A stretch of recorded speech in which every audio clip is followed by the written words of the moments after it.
একটি নতুন মাস শুরু হয়েছে, সে মাসটার নাম কি? শাবান মাস। মাশাআল্লাহ। এই যে শাবান মাস শুরু হলো, এই শাবান মাসে প্রিয় নবী সাল্লাল্লাহু আলাইহি ওয়াসাল্লামের একটা আমল আছে, বলবো আপনাদেরকে ইনশাআল্লাহ। কিন্তু আমলটা করার চেষ্টা করতে হবে। এই প্রমিস, এই ওয়াদা আমার সাথে আগে আসতে হবে। কারা কারা চেষ্টা করবেন বলেন, হাত তোলেন দেখি।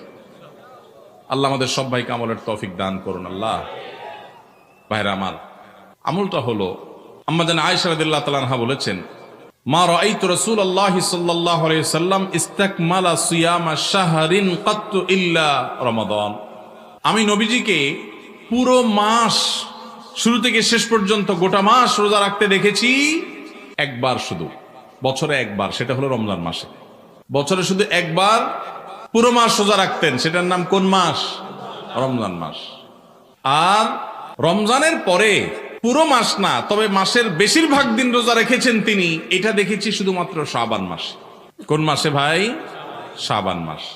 আম্মা জান আয়েশা রাদিয়াল্লাহু আনহা আরেকটি হাদিস আছে, সেখানে তিনি বলেছেন, কানান নবী সাল্লাল্লাহু আলাইহি সাল্লাম ইয়াসুমু শাবানা ইল্লা কালিলা। নবীজি শাবানের পুরো মাস প্রায় রোজা রাখতেন, কয়েকটা দিন বাদে, শেষের কয়েকটা দিন বাদে প্রায় পুরো মাস রোজা রাখার চেষ্টা করতেন।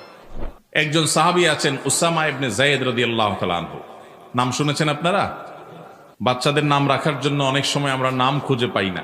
টালটু, বল্টু, নানটু, সন্টু, দুনিয়ার সব আজগুবি আজগুবি নাম বাইর করি।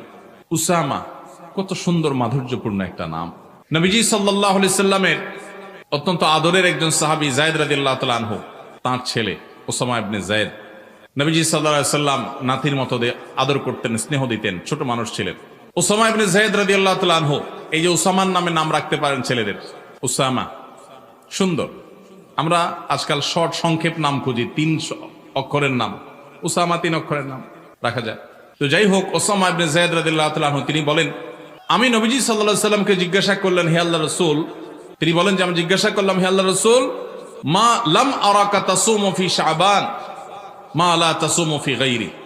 আপনাকে দেখি আপনি শাবানে যত রোজা রাখেন, অন্য কোন মাসে এত রোজা রাখেন না, কারণটা কি? হেতু কি? এই মাসে এত বেশি রোজা রাখার কারণটা কি? রোজার মাস তো রমজান মাস, কিন্তু শাবানে আপনি বেশি বেশি রোজা কেন রাখেন? নবীজি সাল্লাল্লাহু আলাইহি সাল্লাম তখন উসামা ইবনে যায়েদ রাদিয়াল্লাহু তাআলাকে বলেছেন 2টি কারণ। কটি কারণ? মনোযোগ দিয়ে শুনতে হবে কিন্তু। এই হাদিসটাই আপনি বাসায় গিয়ে আপনার মায়ের সাথে, আপনার স্ত্রীর সাথে, আপনার বন্ধু বান্ধবের সাথে যেন শেয়ার করতে পারেন, সেভাবে মনোযোগ দিয়ে শুনবেন। ওয়াজ মাহফিলের কথা বেশিরভাগই হারায় যায়, হারায় গেলে চলবে না ভাই। আমি কষ্ট করে ঢাকা থেকে আসছি, আমার ভাইয়েরা কষ্ট করে আয়োজন করেছেন, আপনারাও কষ্ট করে